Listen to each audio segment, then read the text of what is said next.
Hey D, hey, I'm about to make this trade. Get ready. For real? So Lonzo, are you really getting traded? Ask that. Huh? You mean to tell me you getting traded because of LeBron? Yeah. I ain't want to say this, but Lonzo, get your bitch ass out of here. 7 free agent / signings for the Los Angeles Lakers to target right now. With the Lakers unsure of the Kawhi Leonard situation and also DeMarcus Cousins, it makes the whole of next season very interesting to say the least. Whilst the LeBron James and Anthony Davis duo is arguably the greatest duo in the league next season, with no Kevin Durant and a return of Anthony Davis onto the court, as great as LeBron James and Anthony Davis are, it takes a team to win a championship, not just two great players. Now, the Lakers have a minor problem. They have waited too long in this year's NBA free agency period to not go all out on Kawhi Leonard, but they have also waited too long to where they lost a few pieces they could have otherwise gained if they hadn't gone for Kawhi Leonard to make their team an all-around good team. We all knew before the start of the free agency that the Lakers had two options.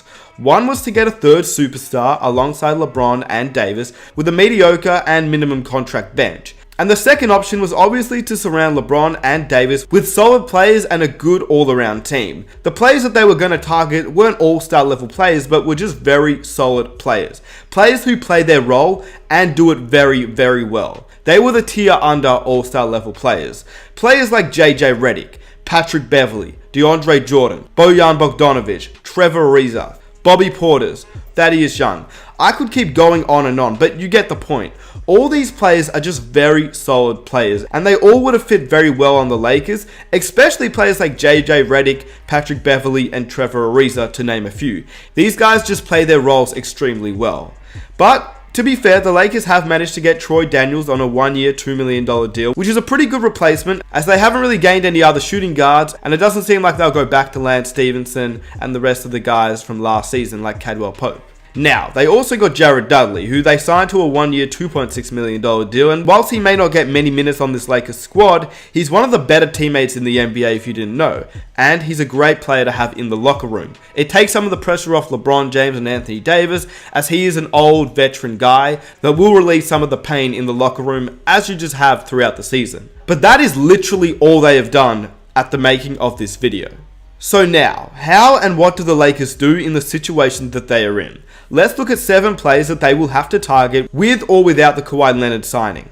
Obviously, their main target is to gain 3-point shooters this season. And to their credit, Troy Daniels is 40% from 3 and Jared Dudley is 39%. So that addresses some of the weaknesses from last season, but it doesn't relieve some of their bench depth just yet. Before we begin, if you enjoy these types of videos, be sure to smash that like button. Let's see if we can reach 2,000 likes for the next video. Subscribe if you are new to support the channel, and let's get into it. Number 7, Andre Iguodala. First of all, if the NBA free agency wasn't crazy enough with KD and Kyrie joining Brooklyn, the D'Angelo Russell sign and trade to the Warriors made this even more insane. But this left Iggy being traded to the Memphis Grizzlies. Reports have come out recently that Memphis is not going to waive Iggy, but rather trade him off to a new team, leaving the Lakers in a weird situation of how much they value him and how much they want him. I think 1 second round or 2 second round picks will do the job for Iggy ending up in LA, but that means there are also other teams that will target him. Houston will try and target him, Dallas has been rumored to target him, and they'll probably be able to offer the same, if not more, than what the Lakers can. So once again, it will just be about how the Lakers value him. As for the fit though, he would fit perfectly on this team. I mean, when you think about it, a guy like Iggy off the bench, Iggy's shown that he's capable of playing on any team that he's played on, and even at the age of 35, he is still a lockdown defender. Number 6, Marcus Morris. His brother Markieff is signed with the Pistons, but Marcus Morris is still on the board. And he's a player who just played with the Boston Celtics, and with the breakup of Kyrie and Al Horford in Boston, I could see Marcus Morris also joining a new team in this year's NBA free agency. If the Lakers miss out on Kawhi Leonard, I could see the Lakers offering Morris to a little bit of a better contract than any other team could offer him, only for the year though. But I also believe if they can get Kawhi Leonard on this team, Morris could still be a guy that could be a fit on this team too. He's a hard-nosed stretch 4 to play alongside Kuzma and LeBron and Davis, and if one of them heads to the bench or doesn't play throughout the regular season due to injury or they just rest them, he's a guy that could definitely fit in. He averaged 14 points and 6 rebounds last season, but more importantly for the Lakers, he shot 37% from 3, which for a big man is actually very solid, and he will hit them if the defense collapses on LeBron James and Anthony Davis this season, so he'd be a great pickup. Number 5, Kyle Korver. With Kyle Korver expected to be bought out by the Phoenix Suns now, the Lakers reportedly are amongst the teams in the running, according to Woj on ESPN. With the Grizzlies trading Kyle Korver and Javon Carter to the Suns for DeAnthony Melton and Josh Jackson, the Suns plan to waive Kyle Korver, and with his history of playing with LeBron James recently and the chance to play in LA, which is arguably the best destination in the NBA, also the chance to compete for another championship, and the Lakers actually needing three-point shooters to where he would actually get some minutes, it's hard to see him not in an LA Lakers jersey next season. Korver may have the opportunity to reunite with LeBron James in LA and perhaps make a third NBA Finals appearance, which to me is what he will do in my opinion. If he doesn't end up in LA, it would be pretty cool to see him in the Philadelphia 76ers. I mean, that's where it all started, and that would be pretty cool too. Number 4, Carmelo Anthony. Now, I know what you're thinking, and every time anyone brings up Carmelo's name, there is always a little bit of a risk to his name, but just think about this.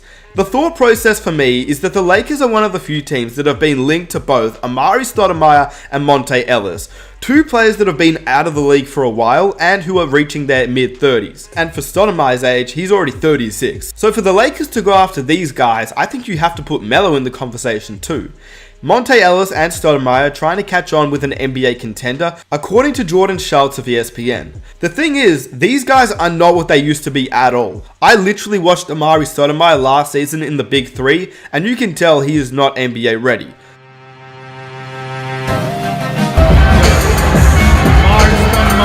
Yeah. For those of you that want to know what we're all about, it's like... But Melo, actually despite of all his hate last season, was in the league, although for a short stint, he was still in the league and played at a decent pace. 13 points and 5.5 rebounds, shooting 32% from 3, which isn't amazing, but it is okay. And you'd only imagine that that would improve playing off the bench and playing in a lesser role, getting more open looks. The Lakers don't need anything from him other to be a spot-up shooter off the bench, and it's hard to imagine that him being such good friends with LeBron won't get him a chance to play in LA. So how's it feel to finally come off the bench?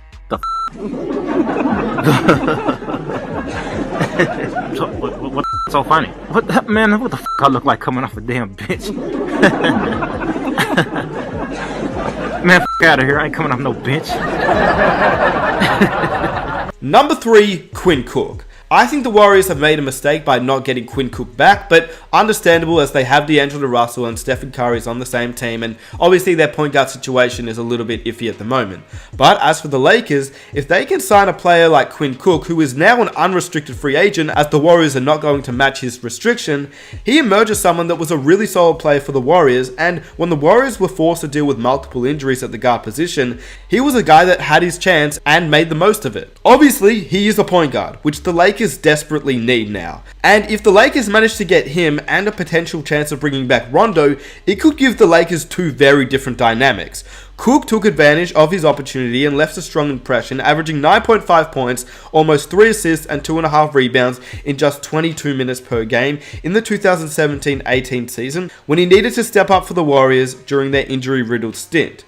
Cook shot 40% from 3, which is really good, and he would be a great fit for the Lakers if they can get him, especially as a backup point guard. Number 2, Rajon Rondo. Yeah, I know, he played with the Lakers last season, but I think he has to come back this season too. He's a guy who advanced Anthony Davis's game when he played with Davis, and obviously he didn't do all that bad last season. Of course, it wasn't the best he has ever done, but Rondo is ending his career.